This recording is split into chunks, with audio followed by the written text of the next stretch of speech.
dia e estamos com o nosso Verdade em Pauta. Domingo agora vai ter a manifestação no Brasil inteiro, né, de apoio ao presidente Jair Bolsonaro, de crítica, de denúncia, de protesto contra a Câmara dos Deputados, ou mais propriamente contra aquele deputado de 74 mil votos do Rio de Janeiro, chamado Rodrigo Maia, contra aquele peão dele que preside o Senado lá, chamado Davi Alcolumbre, e contra ministros do Supremo Tribunal Federal. Eu tenho dito que a Bíblia fala nas 10 pragas do Egito, né? Nós temos 10 pragas aqui no Brasil, aliás, 5 pragas aqui no Brasil.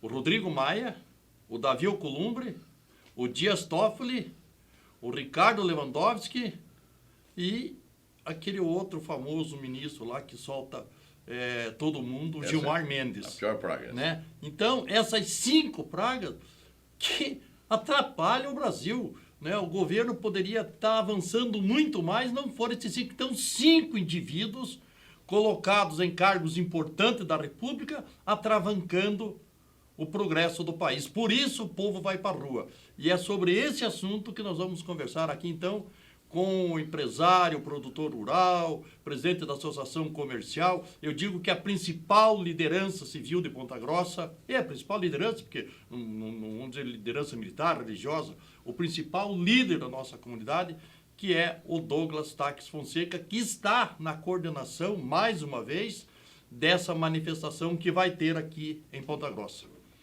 Sim, senhor. Tudo bem? Boa tarde, Adail, tudo bem? Bom dia. Ah, bom dia, não é? Não 10 horas? Desculpa. Mas quem estiver vendo à tarde, vale a tarde. Vale Quem estiver vendo à noite, boa noite também. Bom, como é que estamos para domingo? A expectativa, a organização, teve o adesivaço no sábado. Olha, a expectativa está muito boa, entendeu? O pessoal nas redes sociais estão muito agitados. Aliás, parabéns pela manifestação que se fez também, muito boa. Chamando a participação da população. Exatamente.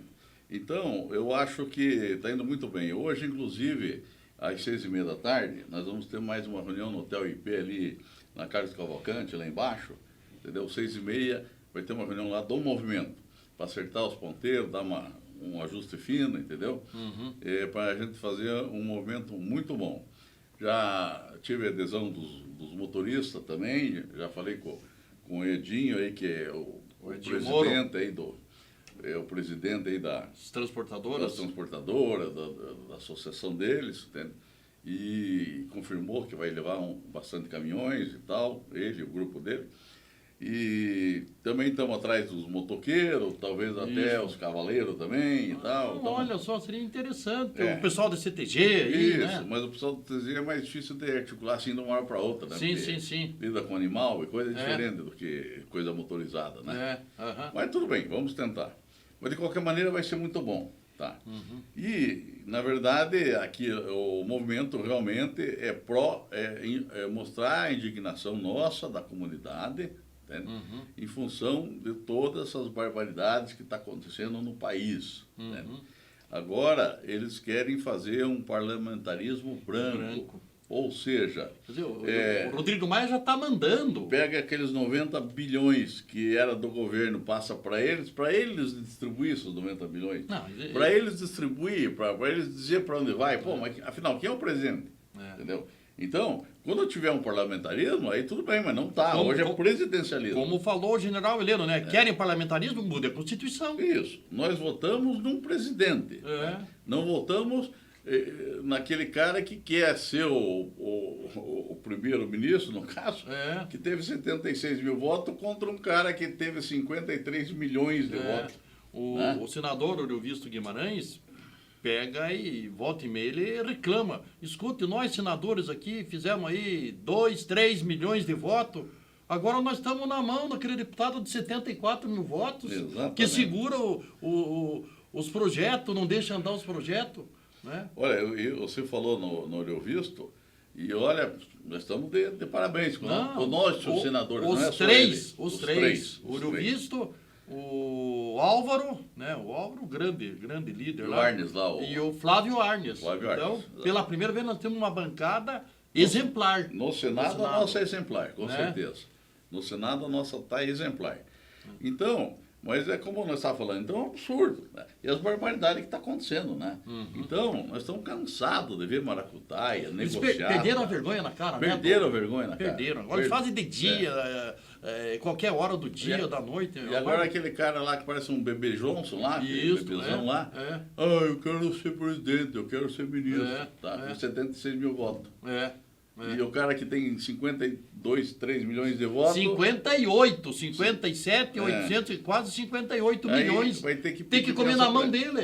Um absurdo. Então, é sobre isso aí que nós vamos protestar. Nós vamos protestar em apoio ao presidente, ao Heleno, ao Paulo... O nosso ministro, Paulo Guedes, ao Sérgio Moro, o Heleno e tantos outros ministros que estão fazendo um bom trabalho. Aliás, o Deltan Dallagnol, né, que é o chefe do Ministério Público na Lava Jato, deu uma entrevista ontem dizendo que hoje está muito mais difícil de combater a corrupção quando, há 6 anos atrás, começou a Lava Jato. Mas por que está difícil? Porque está o bebê Johnson lá criando dificuldade na Câmara, né? Rodrigo Maia, o Davi Alcolumbre, que é peão do Rodrigo Maia, e lá os ministros do Supremo. Apesar que eles também não tinha gente muito boa no Senado, né? Pois é. Tinha aquela tranqueira lá de cima, lá como é o nome dele mesmo? O Renan Calheiros. O Calheiros, né? Envolvido até o pescoço na Lava Jato. Mas você vê, mas hoje eles estão atravancando o pacote anticrime do Moro. Para onde que foi? Pois é. Mas o Rodrigo Maia está envolvido, o Davi Alcolumbre está envolvido, aquele povo do Centrão. O povo do Centrão, precisa ficar claro, é a máfia da política brasileira que funciona dentro da Câmara dos Deputados. Daí eu me digo uma coisa, e esse Alcolumbre, quantos votos teve? Você tem ideia, não? Esse cara é um total desconhecido. Pelo menos para nós não sei lá para cima. Ele é lá do Amapá, ele deve ter feito 400 mil votos, 300 mil votos, porque o Amapá, se muito, deve ter 1 milhão de votos. Acho que não tem 1 milhão de votos o Amapá. Então, como o Renan Calheiros era o candidato, aí o Onyx Lorenzoni, que era o chefe da Casa Civil, né, estimulou a candidatura desse cara, porque era do Democrata, do partido dele, mas era o azarão. Pois é. E daí, para rejeitar o Renan Calheiros, ele ganhou a eleição.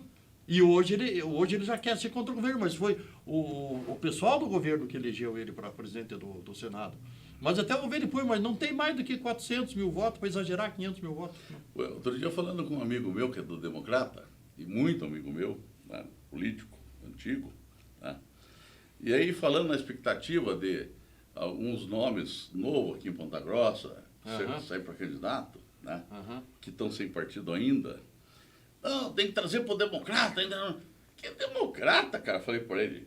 O Democrata está levando o país para o buraco. Está no Centrão. Está no Centrão. Está no Centrão. Daí, o que faz o Colombo da vida? Democrata. O outro, o gordinho, Democrata. Pô, vocês estão acabando com o país, você vem me falar em Democrata, cara. Olha, hoje, para mim, a Democrata é a maior decepção que tem hoje na política. Porque onde a gente tinha uma esperança, né? Quando aconteceu, poxa, o Democratas, presidente da Câmara e o presidente do Senado. Melhorou, agora nós estamos tranquilos. Não tem nenhum esquerdista, não tem um, né? Puta, eu troço parece que piorou mais ainda. Aí tá o direitista ladrão. Né? Exatamente, claro, porque aquilo que nós sempre falamos, né? Tanto na esquerda como na direita tem bandido, tem ladrão. A corrupção é suprapartidária. Tem safado, entendeu? Tem safadeza. E então não é por ser de direita e esquerda que não tem safadeza. Nós temos que saber distinguir o joio do trigo tanto na direita quanto na esquerda. Como também, às vezes, tem uns caras de esquerda até razoável. Sim, também tem. Né? Você veja... poucos, são pouquíssimos. Você veja aquele, hoje ex-ministro Carlos Aires Brito, né? Que foi presidente do Supremo. Olha que exemplar procedimento teve no Senado. Aqueles, eu garanto que você não sabia, ele foi do PT. Ele era do Ceará, foi candidato a deputado estadual pelo PT, perdeu a eleição. Olha só a história dele. E aí, uma vaga no Supremo lá, foram buscá-lo lá. Era do PT, nunca assumiu posição partidária, sempre foi um magistrado exemplar. Então, gente boa tem em toda parte. Tem aquele Aldo Rabelo, também no começo. Aquele era do Partido Comunista. Isso. É. E ultimamente tem tido uma posição razoável e tal, entende? E o Aldo sempre Centrada. um homem correto, nunca Isso. se falou nada dele também. Né? Então tem alguém que se salva lá, sem dúvida nenhuma. São poucos, mas tem. Agora o Centrão, a direita, não, porque que direita nada, cara. Tem bandido também. O Centrão, ele é dos dois lados, ele é mafioso. O Centrão hoje faz um mal tão grande para a comunidade como fez o PT. Como fez o PT. Quando tinha a maioria, o PT que mandava. Agora o Centrão que manda, não. Tá ruim, barbaridade. O Centrão se formou no governo do PT. Pois é. E o Centrão tinha ministério de porteira fechada. Quer dizer, Exato. Então o Centrão roubou tanto quanto o PT. Exato. Para sustentar o PT no governo. Né? Por isso que essa manifestação de domingo... E eu estou achando que vai ser a maior manifestação do país. Vai fazer lembrar a manifestação de 64, que o povo saiu na rua. Fala em golpe. Que golpe? O povo foi pedir para os militares assumir. Nós lembramos, nós somos desse tempo. Então não houve nada demais. E o Brasil foi salvo porque teve aquela manifestação. Porque não tivesse, nós estaríamos hoje na República Popular do Brasil. Que é como chamam os partidos de esquerda. Nós dois lembramos. Eu tinha 17 anos. Você tinha quanto? Eu devia ter 15. Eu sou de 48. Você é de quanto? Eu sou de 48 também, cara. Ah! Claro. Eu sou maio de 48. Eu sou janeiro, então me respeite que eu sou mais velho. Você é o mais velho. Então é o seguinte, eu tinha 17 anos. Eu me lembro como é que... Sim. Primeiro começou com as marchas das mulheres católicas, sei das quantas lá. A marcha das mulheres foi decisiva, que saíram em São Paulo com o rosário na mão. Exatamente. Daí, dado a marcha das mulheres, que o Congresso Nacional solicitou que o Exército tomasse providência. Sim. Então, não é que foi golpe, foi um contragolpe. Porque o golpe ia ser dado pelos comunistas dia 31 de março. O Leonel Brizola comandando tudo, o João Goulart frouxo. O golpe ia ser dado em 31 de março. Aí o governo veio e deu um contragolpe, ou seja, prendeu todos aqueles golpistas. Entendeu? Prendeu todos aqueles golpistas antes de dar o golpe. Aí veio o 1º de abril, eu me lembro a festa na cidade, o pessoal na rua com bandeira, todo mundo saía para as ruas festejando e tudo, passavam os militares, todo mundo agradecido e tal. Aí, uma matéria no jornal O Globo, do jornalista, aquele que era de muito respeito na época, um tal de Roberto Marinho, não sei se você já ouviu falar desse cara. O Roberto Marinho fez um editorial no jornal dele, elogiando os militares, agradecendo os militares por ter feito, e Foi só elogio para os militares. Aí é o seguinte, entrou o vice-presidente, que não me lembro o nome agora. Não sei o que, Delin, será? Não. O Ranieri Mazzini era presidente da Câmara. Isso, que assumiu. E assumiu, porque o João Goulart era o vice do Jânio. Exatamente. Então o Ranieri Mazzini era o presidente da Câmara, assumiu por 18 dias, não sei o quê. E os senadores, o Congresso Nacional, Teve uma eleição que participou 3 que disputaram essa eleição. Um deles parece que é o Marechal Lota, se eu não me engano. Castelo Branco. E teve mais um terceiro. Eu não lembro. E o Congresso Nacional votou. Elegeu. E escolheu o Castelo Branco.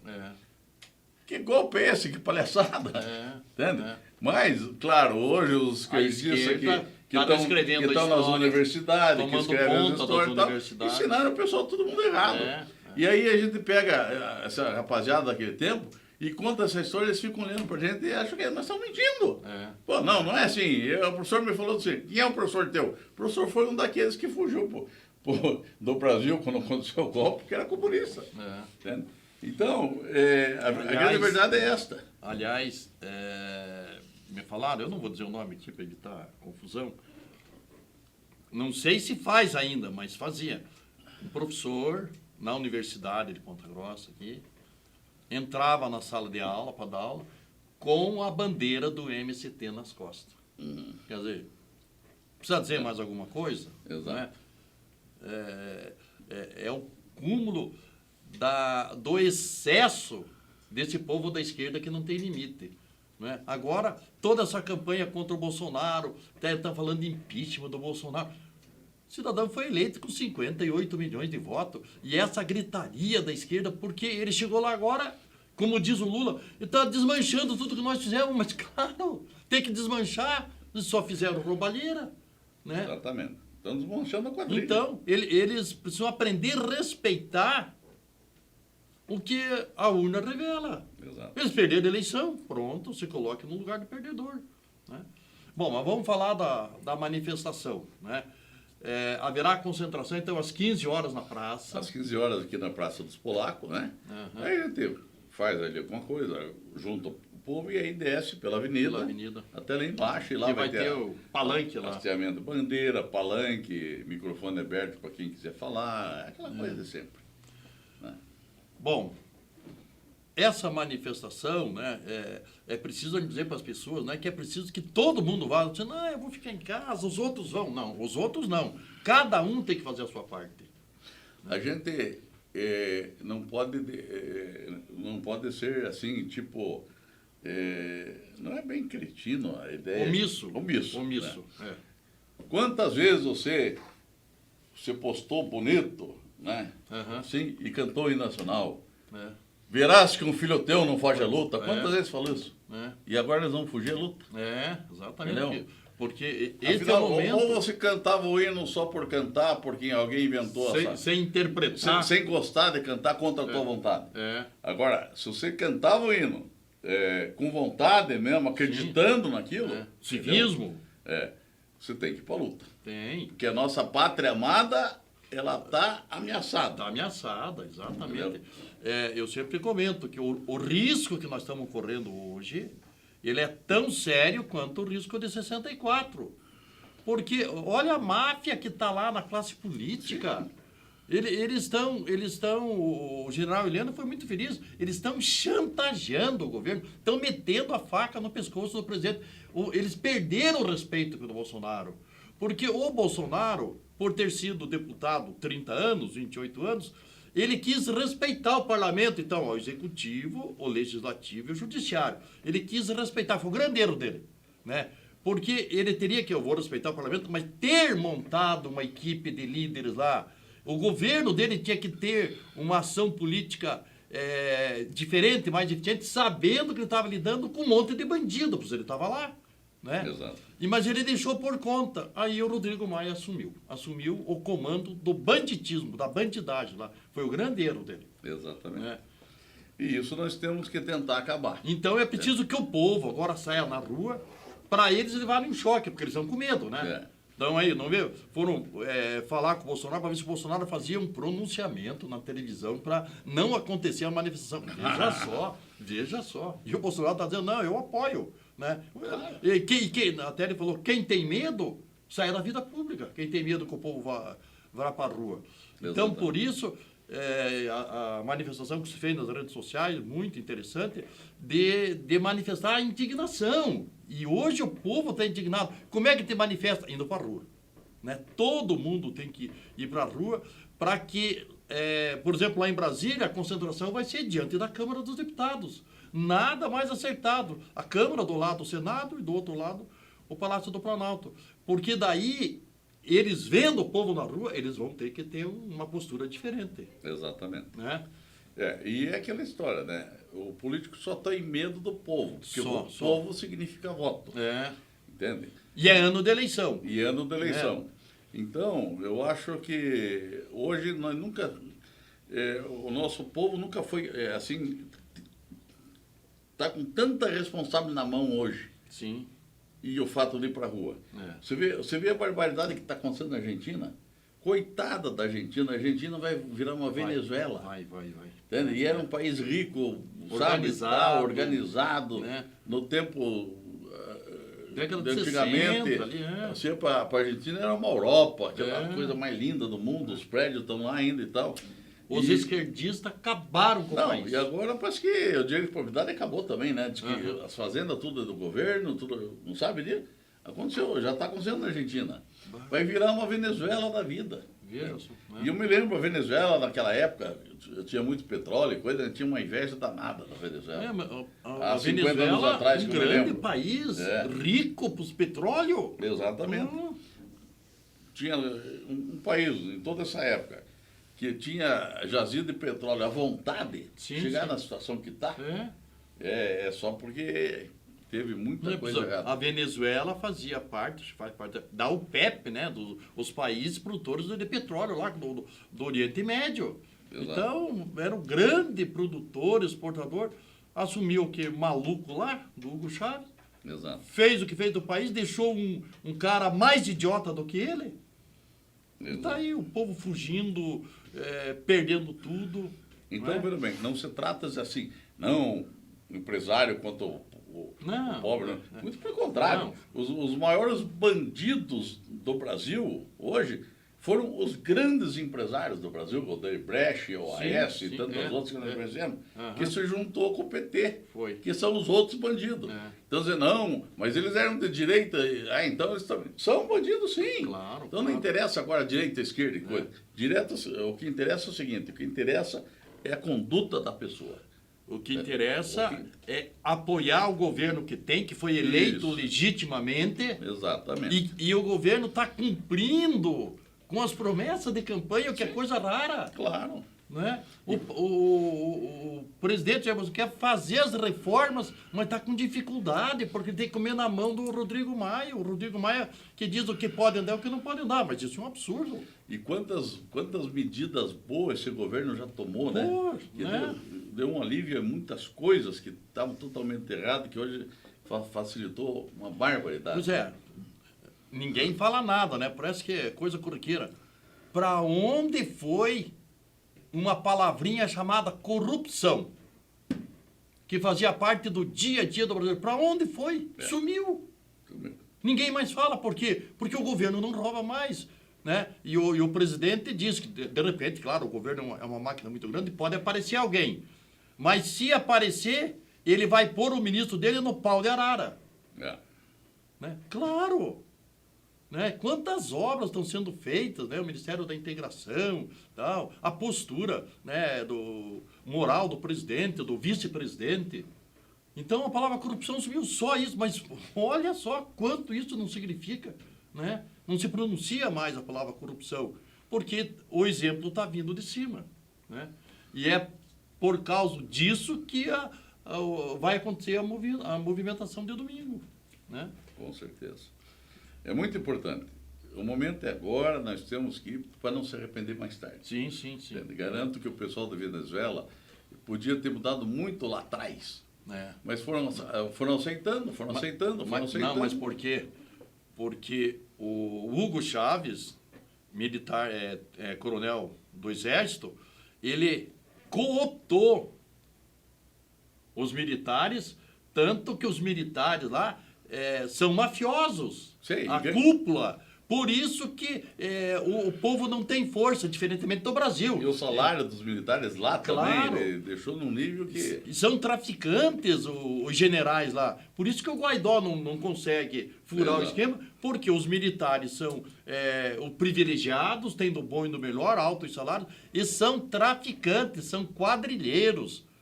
Eis a grande diferença nossa, em que as Forças Armadas aqui são, acima de tudo, patriotas e cumpridoras da Constituição, e figuras as mais honradas. E se você comparar, por exemplo, o salário hoje de um general, é ridículo. É ridículo, né? exatamente. É ridículo perto do que ganha um executivo de uma empresa, coisa Não, os próprios funcionários públicos que tem lá, que ganham mais do que ele. É a vida inteira dedicada, porque o militar ele não tem horário para trabalhar. E não pode ter outra atividade também. Ele é 24 horas à disposição ali. Né? Então, quando reclamaram coberto de razão. E aí perguntam, mas por que o presidente está enchendo de militar no ministério? Porque o militar tem aquela história, né? Missão dada, missão cumprida. Missão cumprida e tem acabou, não tem conversa. Entendeu? Né? E por que o Bolsonaro não tem jeitinho, lá? não tem acomodação. Porque o Bolsonaro é produto da vida militar. Sim. E em quem que ele confia? Nos militares que trabalharam com ele, que são amigos dele. Ele põe gente de confiança. Ou ele vai buscar lá no Centrão, né? Exatamente. E o Bolsonaro, é bom que se diga, fazia parte do Centrão, porque o partido dele está lá. Mas é o único que nunca meteu a mão, tanto que no julgamento do Mensalão, né, o Joaquim Barbosa, lendo lá todas as acusações contra... E ele era do PP, do Partido Progressista, que o Ricardo Barros manda aqui no Paraná, né? E ele fazia parte do PP. E o Joaquim Barbosa, e eu estava acompanhando, tá? E eu ouvi isso aí, né? Falou que o único deputado da bancada do PP que não aceitou a corrupção foi o Jair Bolsonaro. Ele citou lá atrás. Isso, me lembro. Faz quase 20 anos isso aí, né? 17 anos. O único, já naquele tempo. Aí tem uma outra história que ele foi vereador no Rio e a Câmara comprou 40 Opalas, na época, o Opala, grande carro lá. O único que não aceitou foi o vereador Jair Bolsonaro. Falou, não, eu venho de moto lá da minha casa, porque eu não quero. Você veja, então a formação dele no Exército, claro que ele vai levar colegas dele que tiveram a mesma formação no zelo com a coisa pública. Isso que explica de estar general lá, né? Com certeza. Bom, então vamos enfatizar a questão de domingo. Olha aqui o Douglas que eu falo, que é o maior liderança. O Douglas está se dedicando-se por quê? Pela cidade, pelo país, pela dignidade das pessoas de bem. Então, todos temos que sair. Não, mas o fulano... se eu for lá, não faço falta. Claro que faz, se eu não for. Todos. Porque quanto mais pessoas tiverem, maior o movimento, maior o grito do povo, para que os políticos corruptos, eles deixem de ter a desfaçatez, porque perderam a vergonha na cara hoje. Eles voltem a ter pelo menos vergonha de respeitar um pouco o povo. Eles respeitando o povo um pouco, o Brasil já ganha muito. Eu não sei se já comentei com você, mas como nós falamos agora, 31 de março, então foi um contragolpe. Isso. Certo? Então, os comunistas iam dar o golpe em 31 de março. Exatamente. Daí o exército ficou sabendo e deu contragolpe. Mas um mês antes já tinha grupos aqui de civis em Ponta Grossa se articulando, se armando e tal, para não deixar acontecer. E faziam umas reuniões, eu me lembro, inclusive o pai do Plautinho. Teu pai participava. As reuniões eram lá na fazenda Boa Vista, lá do Plauto. Do Plauto pai. Tá? Aí era meu pai, era o Luiz Marjan, era Ivo Bittencourt, era toda aquela turma lá o Satiro. Isso, né? o Satiro. O professor Satiro. Tudo aquilo. E aí, nesse dia, na madrugada do dia 31, meu pai me acordou lá, de madrugada, diz, olha, pega esse revólver aqui, é um revólver que nós tínhamos lá em casa, que tem até hoje, e não sei o que vai acontecer. Nós estamos indo no aeroporto esperar um general comunista que vai chegar para tomar o 13º Regimento de Infantaria Blindada e nós vamos prender ele na chegada. E não vamos deixar ele assumir o coisa, entendeu? E foram lá. Mas daí, como já houve o contragolpe, daí o cara nem acabou vindo. Tá? E no dia seguinte, então, foi a festa. Daí a cassação dos comunistas. Meu pai fez isso em 64. E nós tivemos esse período até agora, assim, tem uma teórica tranquilidade, né, entre aspas, uma tranquilidade, fora do comunismo ditatorial. Agora chegou a minha vez. Isso. Meu pai fez isso lá e eu tive um benefício. Deixou Agora chegou a minha vez para mim deixar esse benefício para os meus filhos e para os meus netos. Nós não queremos o comunismo no país, a nossa bandeira nunca será vermelha. E por esse motivo nós temos que ir para a rua. Muito bom. Pessoal, muito obrigado e encontro vocês lá no dia 15. Um abraço. E nós encontramos você lá. Se Deus quiser. Feito? Um abraço e até a semana que vem.